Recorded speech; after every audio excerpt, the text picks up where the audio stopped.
kita akan cerita pasal hearing screening and management. Okay, ni tak payahlah kot, kita dah tahu benda ni. So, kenapa kita buat hearing screening? Just to confirm the type and also degree of hearing loss. So, it's completely safe and painless. Perform in soundproof booth. Ini for PTA lah, in soundproof booth. Or even tympanometry pun kita buat in soundproof booth. So, results are plotted on audiogram. This is for PTA, which is a visual representation of your degree of hearing loss. Okay, so these are the types of hearing screening. So, number one, bedside hearing test, which is otoscope, clinical voice test, and tuning fork test. For behavioral test, kita ada PTA and speech test.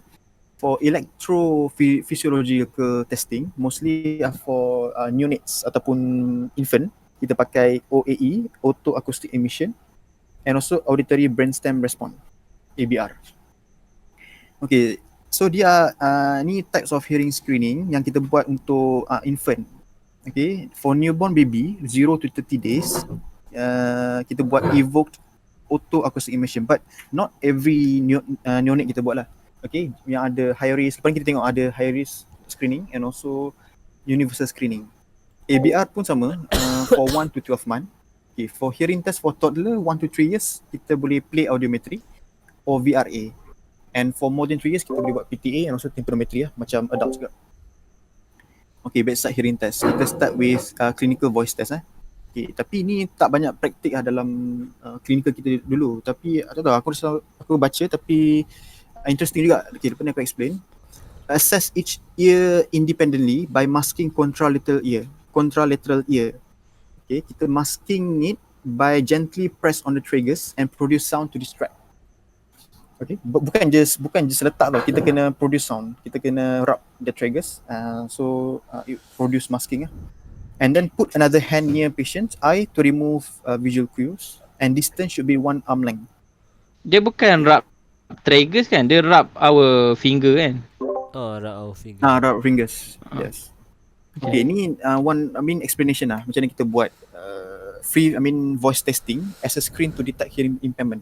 So, untuk kita buat screening, kita kena pakai whisper method dulu. Kita tak boleh terus conversational, kita tak boleh terus loud voice. Kita kena start with whispered voice. So, kita start with 2 feet away ataupun 60 cm away. Ini adalah from, kita kena 1 arm length lah. Okay, 1 arm length without masking pun. Tak payah masking pun tak apa. Okay, sebab dia 2 feet away, jauh, so tak payah masking. So, the first thing is to stand 2 feet away and using whispered voice. So nampak dia baca tu, provided a whisper is used, and this is the best achieved by exhaling first. So a patient who cannot repeat what is said in a whispered voice at arm's length is hearing impaired. So anything, if patient tak dengar from 2 feet away tu, is hearing impaired.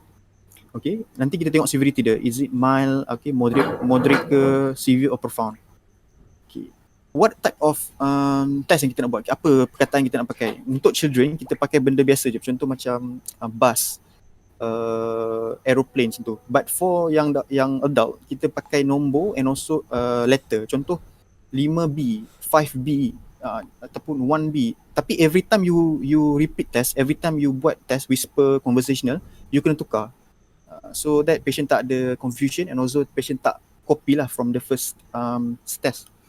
So, if the patient can repeat back what is in a whispered voice yang 2 feet away tu, it does not mean actually that the hearing is normal.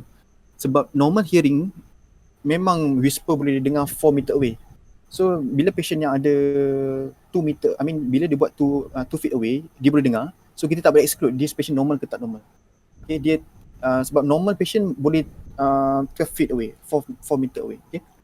So belakangan pula, if a patient fails to hear a whispered voice 2 feet away, kita kena extend gradually, increasing the loudness. Okay. Okay, dan soalan? Okay. Tadi kau cakap kalau nak test tu kita guna, kalau for adult, kita kena guna consonant dengan number kan?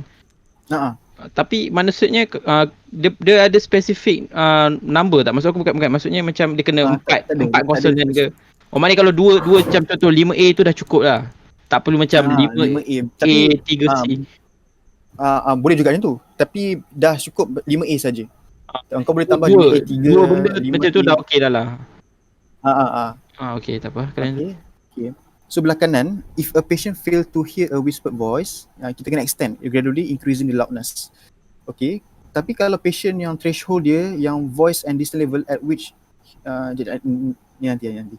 So the relative sound is increased in step to a whispered voice at 6 inch, 15 cm. Ini baru kita tadi 1 meter away kan from the affected ear. Sekarang kita pergi dekat 15 cm, which is our hand yang free ni, kita kena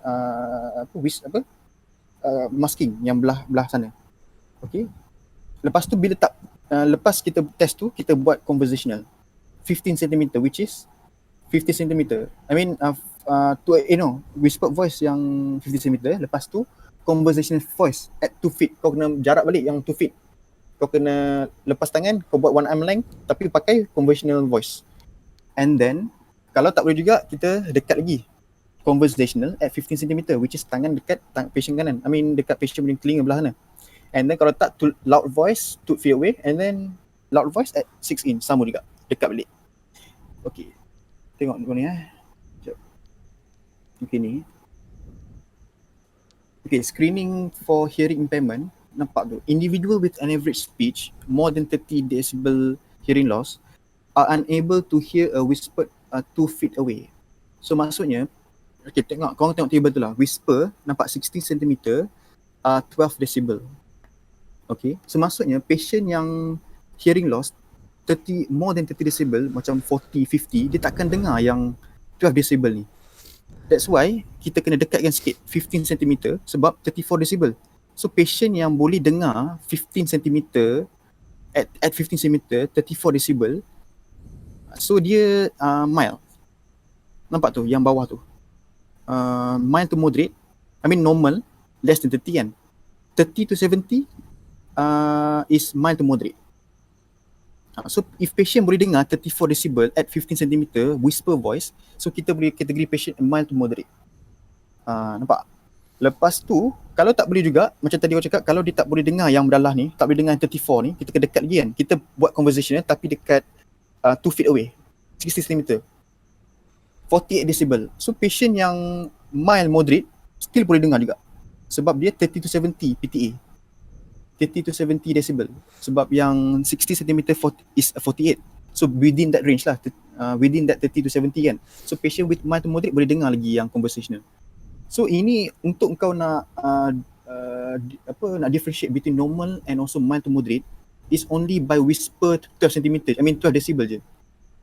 And if patient tak dengar 12 decibel, kita memang tahu patient ni memang impact. Tapi dia boleh dengar 34, okay, ni patient ni mild moderate. Tapi untuk differentiate between mild to moderate and severe is at the loud voice.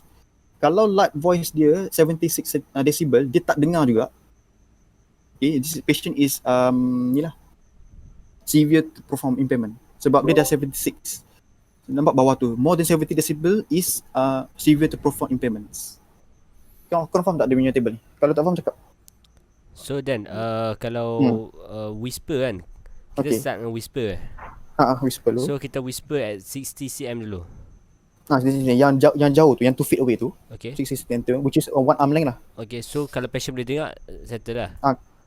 Dengar, dia boleh dengar, settle. Dia dah normal lah. Okay, so kalau tak dengar, kita pergi 15 cm. Tak dengar, kita pergi dekat sikit. Okay, so kalau dia dengar, kita boleh kategori patient ni mild to moderate. Moderate, okay. So kalau tak dengar, baru kita buat yang 60 cm 40 conversation. Conversation. Okay tak? Okay, faham. Tapi kalau contoh kan, dia 60 cm 12 decibel dia tak dengar. 15 cm 34 decibel dia tak dengar juga, okey. Dia tak dengar. Lepas tu masuk conversation 60 cm 48 dia tak dengar juga. Okey. 15 cm 15 cm conversation baru dia dengar. Sebab apa? Dia baru dengar. Itu still mild to moderate. Sebab maknanya mild to moderate besar lah dia punya gap dia. 34 sampai 56. Kan? So sebab in order to diagnose patient yang macam ni, kita kena buat PTA. Ini macam screening je, banyak for screening je. Clinical voice test ni screening. Screening je. Okay tak? Faham kan? Faham. Alright. Okay, next 24. I think 24 kita okay lah. Kita dah selalu buat kan. So renal test. normal hearing or sensory neural hearing loss, air conduction will be better than bone conduction. For CHL, bone conduction is better than air conduction. Okay, so Weber test pula, kalau patient tu ada unilateral conductive hearing loss, Weber will respond lateralized to the ear with the hearing loss. Okay, ini untuk conductive. Okay, but patient yang ada sensory neural loss, dia akan respond lateralized to the normal ataupun opposite ear. Okay, which is yang belah affected tu memang barai perut, so dia dah respond, lateralized to the normal ear. Dia also normal ear je yang dengar, yang affected ear takkan dengar langsung for sensory neural loss. Okay, behavioral hearing test. Okay, so ni PTA. Okay, is the most clinically used hearing test, gold standard lah untuk kita nak severity as well as the type of hearing loss. Okay, kita kena buat it in sound treated or soundproof booth, assessing threshold for both air and bone conduction. So ini adalah kita nak tengok dia punya threshold. Sama macam clinical hearing test, kita boleh tahu which threshold patient ni ada, kan? Sama juga macam PDA, kita nak tengok threshold for both air and also bone conduction. Ini lagi detail lah daripada clinical test. Clinical test dia macam roughly what decibel patient is in. But for PTA kita boleh tahu both air and bone conduction macam mana. So for air conduction kita kena assess by using insert headphone and also earphone. For bone kita memang kena letak bone vibrator and kena wajib masking the normal ear. Kalau air conduction mula-mula tak payah, tapi ada satu syarat, nanti kita tengok, dia memang kena masking the ear. Okay, speech test. Speech test ni divided into two, which is speech recognition threshold and word recognition score. Tapi aku tak pernah tengok benda ni. Okay, but the result are compared to pure tone, which is PTA, to help identify hearing loss. Okay, contoh for SRT, speech. Kita nak tengok which lowest level at which speech can be identified. Level mana ataupun frekuensi mana yang paling bawah yang patient boleh dengar. Okay, so ayat yang kita pakai pancake, cowboy, iceberg, tak tahu bahasa Melayu pakai apa. And then patient must be able to repeat 50% of the given words. And normally SRT is within 10 decibel. So kita kena cari lowest level patient tu. For word recognition sama juga. Is patient ability to understand and repeat speech at another supratational level by using mono, for example sun, day, bus. Okay. So and then kita percentage of word correctly heard by the patient is recorded. So how to calculate percentage? Number of word correctly heard multiply by 2. But I'm not sure lah, aku tak pernah tengok dulu ni. Okay, ni tympanometry. Tympanometry is to evaluate the middle ear function. Okay, kita hantar sound as well kita hantar pressure juga. Kita nak tengok tympanic memory function and also reflection of the tympanic membrane. Kita dah bagi sound, kita nak tengok reflection of tympanic membrane okey ke tak, so that kita boleh tahu patient ni ada some pathology tak dalam middle ear dia. Okay. So this is otoacoustic emission, OAE. OAE ni macam tadi for neonates, okay, yang baru lahir ataupun infant. Okay, determine cochlear status. Ini adalah untuk kita check hair cell function. So patient OAE, it sounds given off by the inner ear when responding to a sound. So hair cell ni dia sepatutnya vibrate, okay, when respond to sound. Okay, the vibration tu produce a very quiet sound that echoes back into the middle ear. So that sound yang echo back tu is yang measured. Okay, benda yang measured adalah pantulan balik yang suara tu, pantulan balik voice tu. Okay, itu yang OAE measured lah.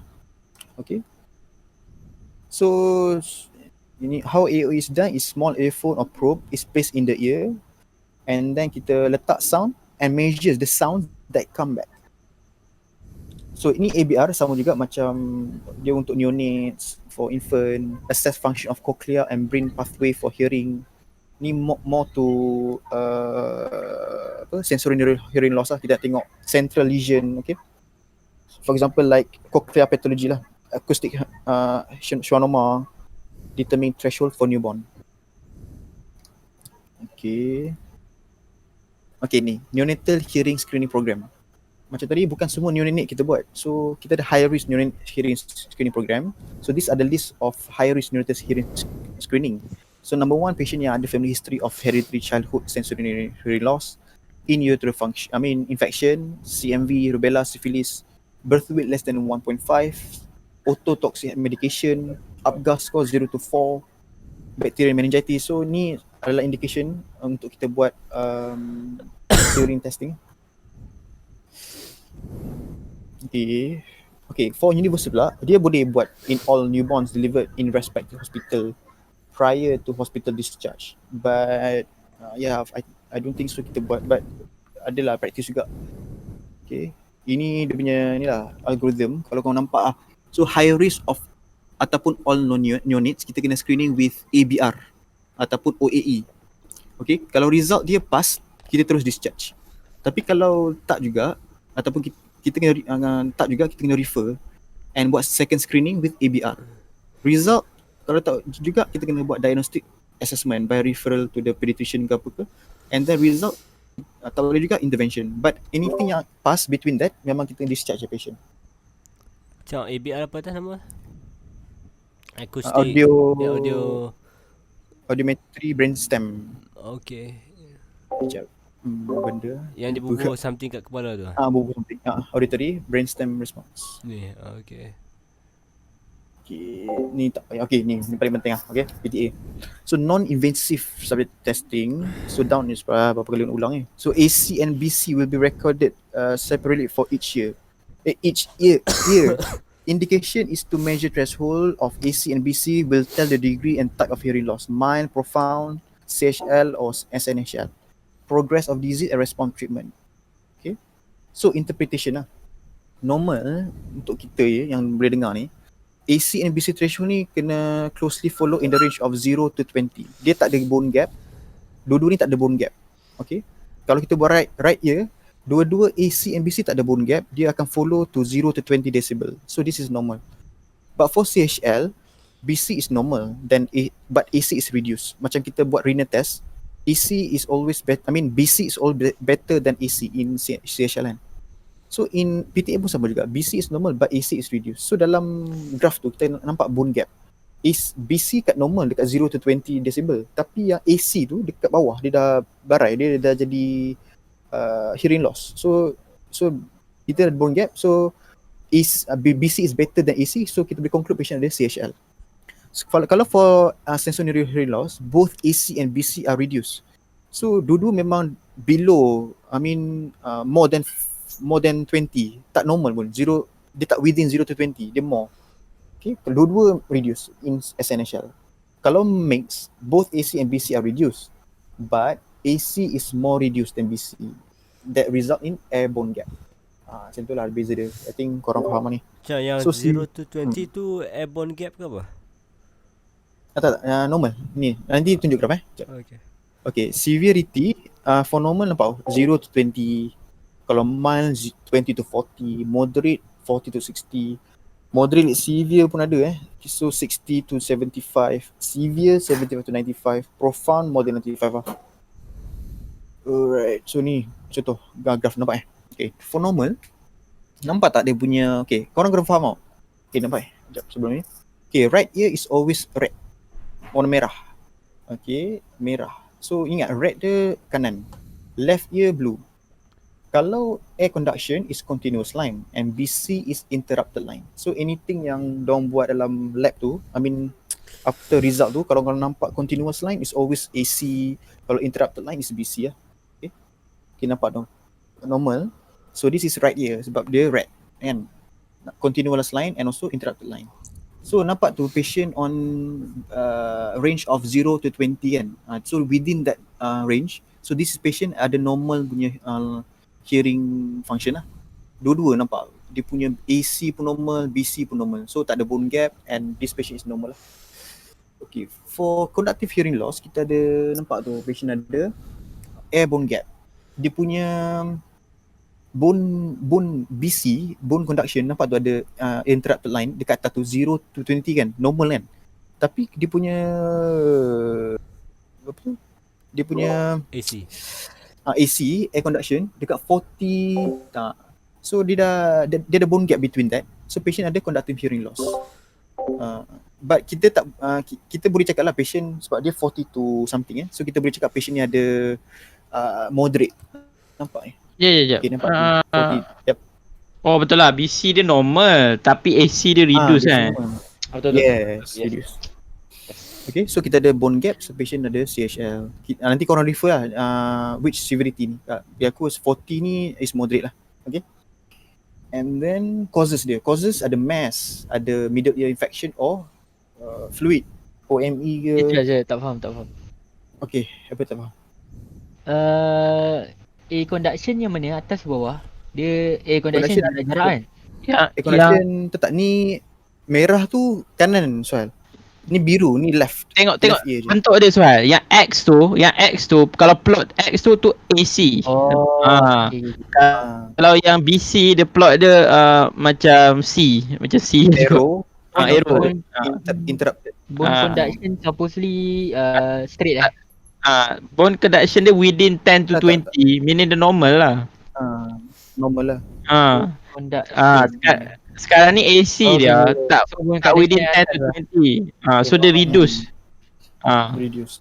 Yes. Maksudnya air conduction Okay, 40 CB baru dengar. Okay, sikit je. Okay, then Okay, kalau AC dia, okay, semua okay tau. Tiba ada satu je yang plot X tu pergi ke 50. Maksudnya apa tu? Faham tak? Kau bayangkan kau bayangkan dengar. Okay, line AC katakan kau tengok graf ni juga. BC dia okay, BC dia sama. Okay. AC dia pun duduk dekat atas juga within 10 to 20. Tapi dekat 500 Hz contohnya, dekat 500 Hz dia pergi 50.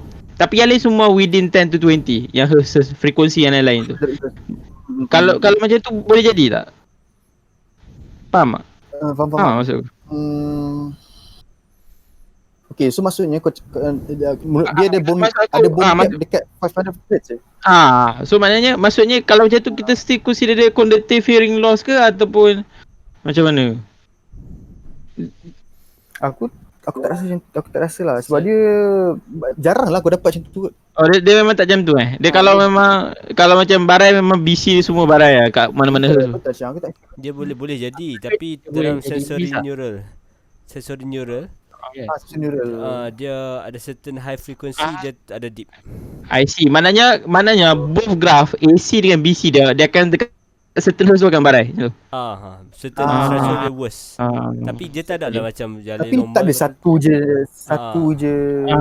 Jadi dia akan jadi dua-dua je. Dia deep sikit lah, tak ada deep banyak sangat. Okay.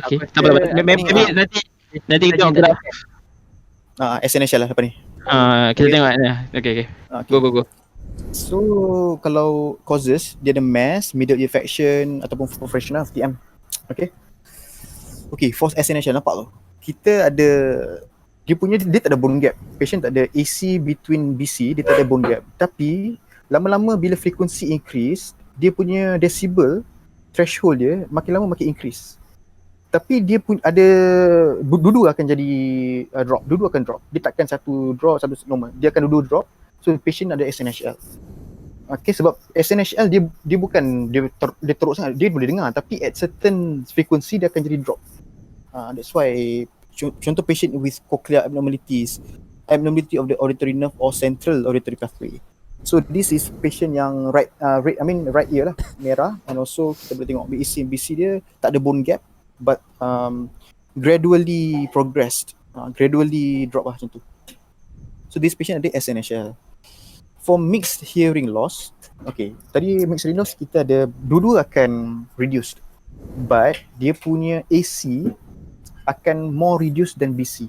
Nampak tu dia punya bone memang mula normal lah, mula at 10 and 20, lepas tu dia drop tapi kalau yang si air conduction mula dia dah barai dah, dia memang dah barai 30, 40, 60, lepas tu dia drop. So eventually dua akan drop sebab dia ada mixed hearing loss. Tapi you need to bear in mind yang AC akan more reduced in mixed hearing loss. Kalau dia tak reduce, dia sama je dengan bone, so which is SNHL lah, sensory neural hearing loss, sebab dia sama, dia tak ada bone gap. But this patient ada bone gap, still ada bone gap. Okay, for masking pula. Okay, nampak? Okay, kalau air conduction, kita buat AC lah. Crossover occurs when a 40 decibel difference exists between AC threshold of 2 ears. Okay, statement ketiga lah. When difference between AC of 2 ears is 40 decibel or more, the better ear is must. Sebab this is crossover. Kita tak nak patient, contohlah kita test dia punya affected ear. Okay, affected ear. Tapi kita tak mask yang normal ear dia. So normal ear, dia akan dengar juga apa yang kita test yang dekat affected ear. So no point lah sebab dia dengar, so dia macam tak accurate lah. Tapi kalau kita mask, kita boleh tahu the accurate frequency untuk affected ear. Tak masa dia awal. Itulah tu masalahnya. Tapi that's why 40 decibel yang more memang kita kena buat dah. Okay. So the better ear is mask. So masking, tak payah ni okey, aku faham. Okay, tiperimetry lah. Tiperimetry, okay, dia macam dia works is when air pressure is equal on both side of TM. And this will create least stiffness and most compliant. Patient punya TM dia takkan stiffen, dia takkan keras, tegang lah senang cakap. Dia akan more compliant, dia akan jadi, dia comply lah, okay. But okay, macam mana dia berlaku benda ni? Probe speaker dia akan emit tone, okay, at steady intensity, and probe microphone akan picks up what bounce back at TM. Okay. Tapi dia akan change, probe pun akan hantar changes of air pressure from positive to negative. Sebab kita nak tengok patient punya TM ni how it respond. Is it with negative pressure, or is it with positive pressure, or is it with normal pressure? Sebab in normal pressure, sepatutnya patient akan jadi, PTM tu akan jadi most compliance. Contoh tengok graf ni. Okay, nampak dia punya graf. Kalau dia negative pressure, kita bagi dia negative pressure dekat ear, dia jadi low compliance. Dia tak ada compliance tapi naik. Dia akan jadi most compliance at high compliance at zero pressure. So that outer punya ear canal same pressure as inner canal. So dua sama pressure, so patient punya TM akan jadi most compliance. Tapi kalau kita bagi positive pressure dekat TM, lama-lama dia tak jadi compliance lah, dia jadi stiffen. Sebab kita bagi positive pressure from outside.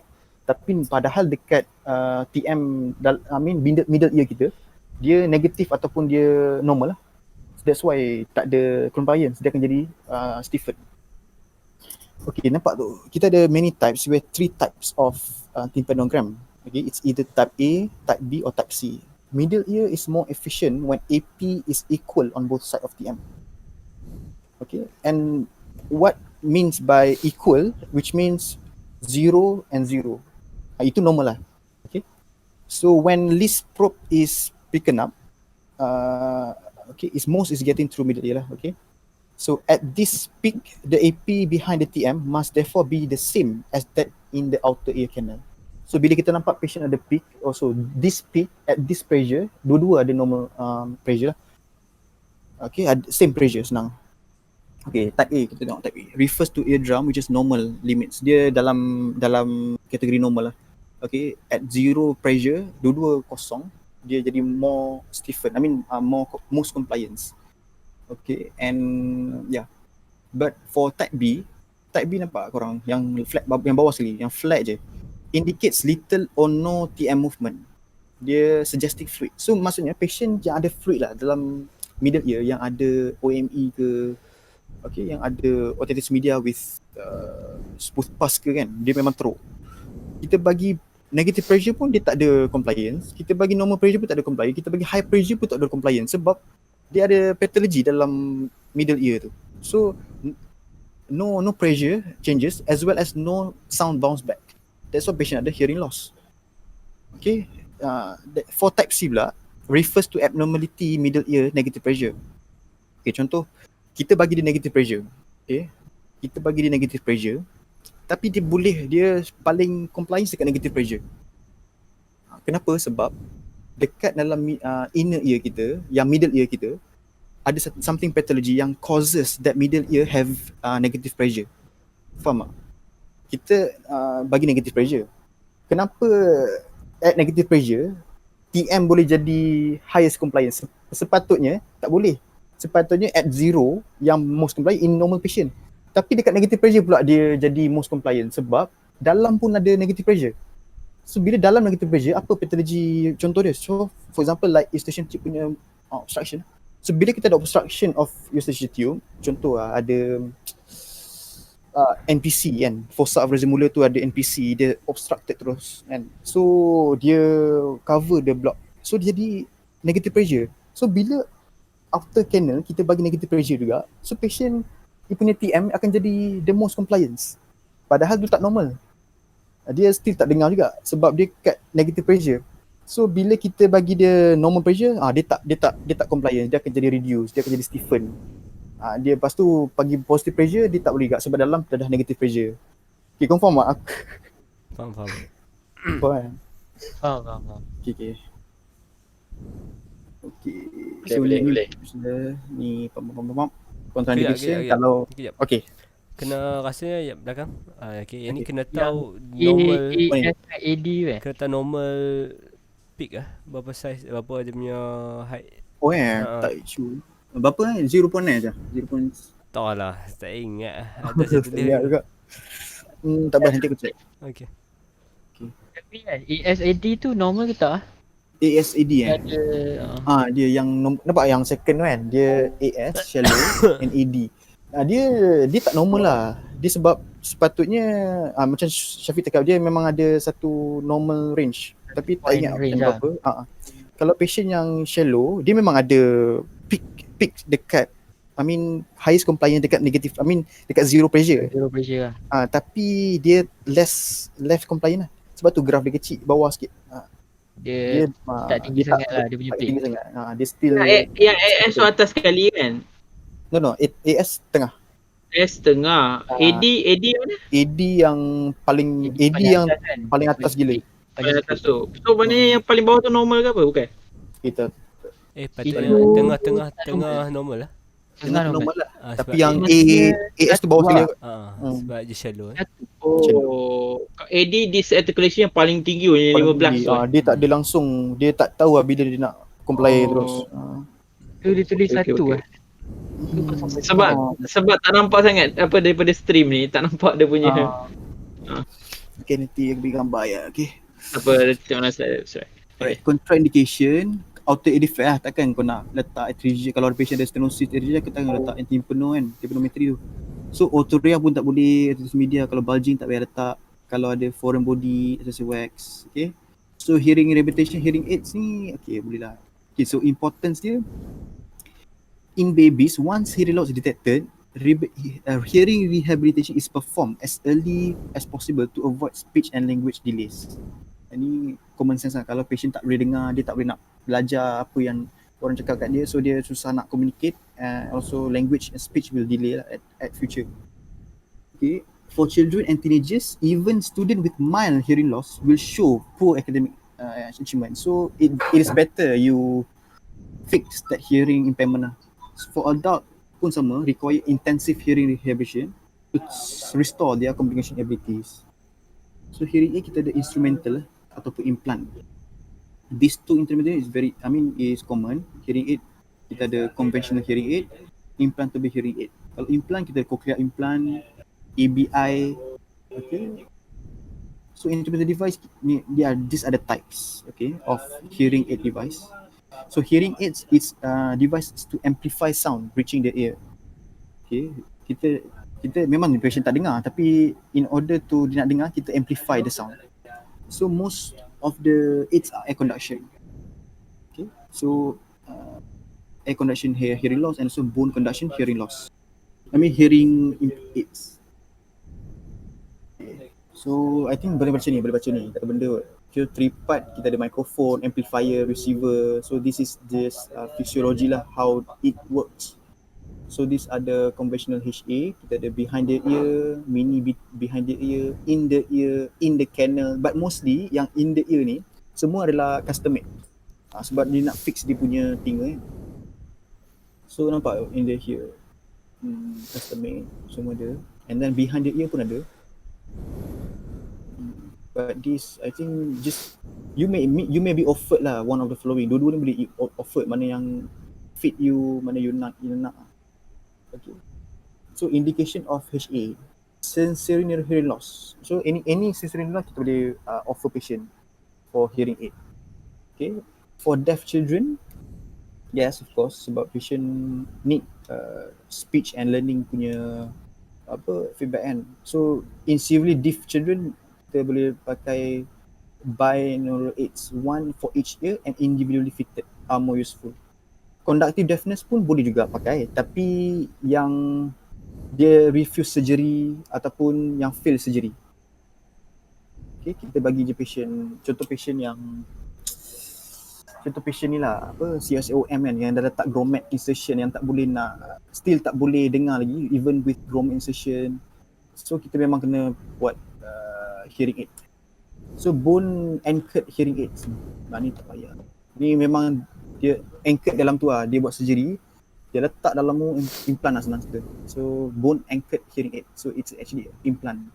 Okay, kita direct conduction through the bone and direct to the cochlea, bypassing the EAC and middle ear. Okay, so implantable hearing aids. So these are the contoh lah, macam tadi juga implantable hearing aids, macam Baha tadi.